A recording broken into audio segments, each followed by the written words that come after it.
Good afternoon, everyone. Susan Rever here from Rever Wellness Consulting, coming to you live from Regina, Saskatchewan. So today I wanted to talk about yogurt because I get asked a lot of questions really whether yogurt is actually really healthy, because many people basically say it's a very important part of a sort of healthy, well-balanced diet. And yogurt really isn't as healthy as you might think. It has become very popular, especially over the last decade or so. You can get it now in a lot of different flavors. It's really yummy.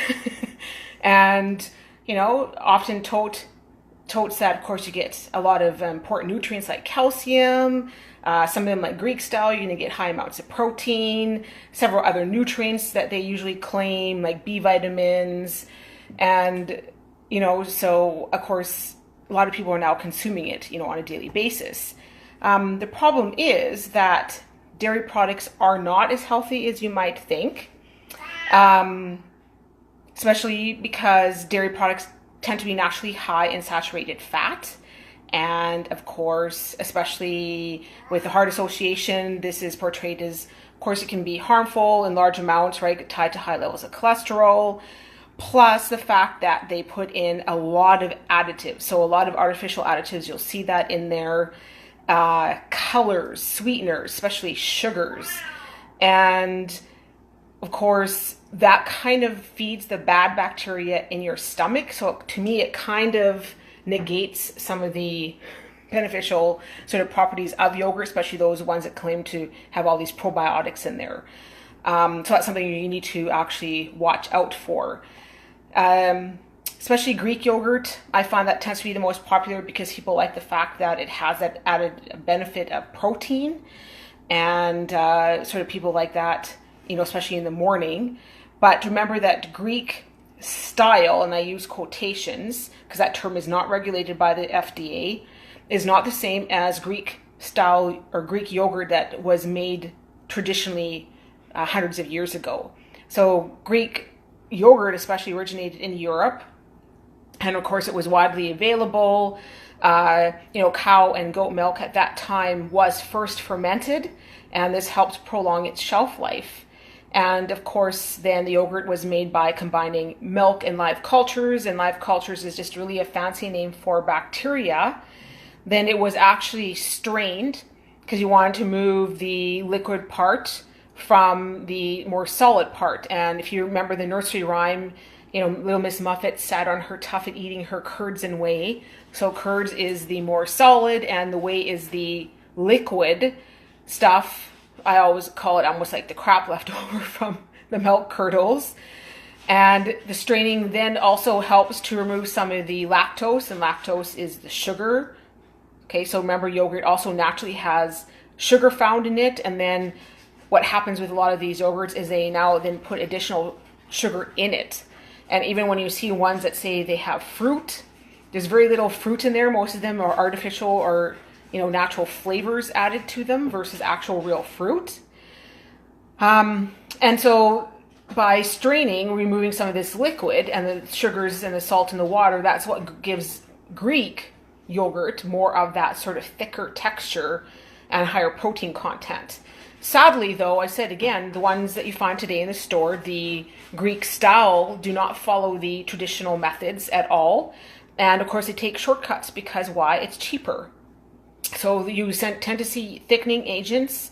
Cornstarch is a common one, carrageenan. And it's not that carrageenan necessarily is bad. Carrageenan is a red algae, but some people just cannot tolerate it. Or gelatin is also another one.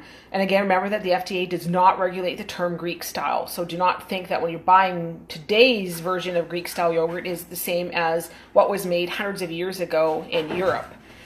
And remember, it is like a $2 billion industry, so it's very lucrative.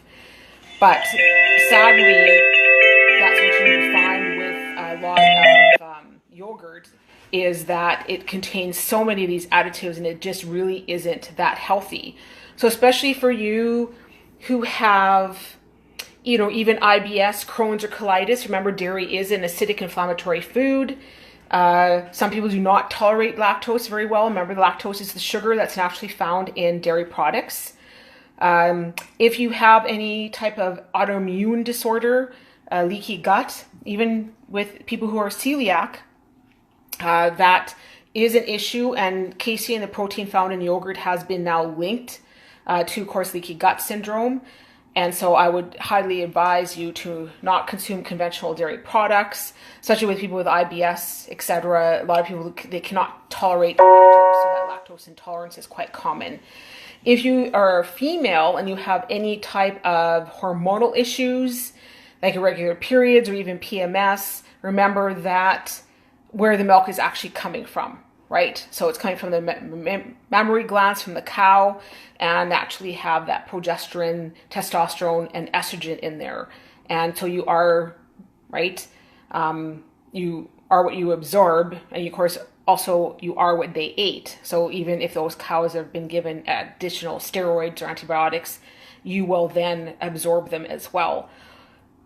People who have any skin disorders, things like acne, dairy can also be a link to that. So I usually always tell my clients, they come to see me for a nutritional consult, that that's something they may want to remove because of that histamine tolerance, and it creates reactions to food allergies like dairy. So those are some of the things. And then of course all those artificial sweeteners and things can have that potential for weight gain. So again, yogurt is not at all that it's cracked up to be, sadly, just because of all the additives and artificial flavors and sugars and everything that's been added. So remember, again, yogurt or dairy products naturally have sugar in them. So when you see a company adding additional sugars, that means you're getting about another, almost double what's normally in there. So if you're going to eat conventional yogurt, at least buy the plain unsweetened yogurt. Try to buy organic, because at least then you know that hopefully they haven't injected the cows with any additional steroids or hormones. So you have that sort of added benefit. So you're going to get lower in sugars. I mean, you can easily add your own fruit. You can add your own cinnamon. You can add your own flavors to the yogurt, which are going to be a lot more healthier than all the other ones out there. But again, it is still an acidic inflammatory food. So if you have any of the disorders that I mentioned, dairy is one food, especially if your immune system has already gone rogue, and your dairy can actually see casein as protein, as sort of something that's foreign, and actually attack it along with your body tissues, which is what happens in autoimmune disorders. So some things that you can sort of do instead. And so I'm going to just switch the camera around. So you can have, of course, dairy alternatives. Now this is one that I found. It is a cultured coconut yogurt. It's very tasty. It is vanilla, but what I like about it is not sweetened, so it does not contain sugar. So you can see here it is vegan, does not have the red algae, so no carrageenan. It is gluten-free. But what I like about it is, if you can see the ingredients, they actually put the vanilla bean in there. So they use the bean to flavor it versus sugar. So again, less than 1 gram. Now I know for those of you who like, of course, the Greek style with the high protein, well, you have an easy way to make it sort of your homemade Greek style is, and I use this brand because it's the cleanest protein that I've found, but this is just a vegan protein. It's not a shake, so it doesn't have like vanilla or chocolate flavor, and I like this because you can add it to things like yogurt, which is already vanilla flavored. You can add it to pancakes or muffins or anything to add that extra protein.